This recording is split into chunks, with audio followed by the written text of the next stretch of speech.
one of the things that I tend to say to moms, and nothing's foolproof, unfortunately, but one of the things I tend to say to moms is, the abuser is going to be saying, think like me, think like me, think like me. And your temptation is going to be to say to him, no, think like me, think like me, think like me. And he's going to win because that you're playing right to his strengths. So you really have to teach kids to think for themselves.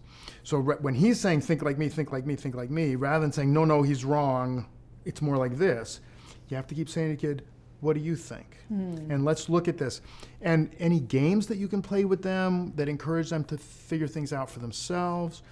Great conversation with kids is to talk about advertising. Because advertising is manipulation, with all due respect to people whose relatives work in advertising. The goal of advertising is to mislead you into believing that something is going to have an effect on your life that it's not going to have. Even a fairly good product that may have a good effect on your life, it's not going to have the effect that they're saying it's going to have. And they're out to convince you that the reason they want you to do this is because it would be good for you. When obviously the reason they want you to do this is because it would be good for them.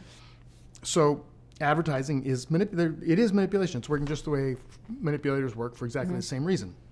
So teaching kids to read advertising is a great way to prepare them to think for themselves in the face of manipulation. And as you're pointing out, you can't say anything very critical about the abuser because he may catch on that you're saying that. And also, he's so often is the children's father, they don't want to hear anything bad about him. If he's their stepdad, they're much less sensitive about it. You can usually get away with being more obviously analytical about him. If he's their father, you can't usually be obviously analytical about him. So what you have to do is equip them with the ability to analyze and leave it to them to apply it to him.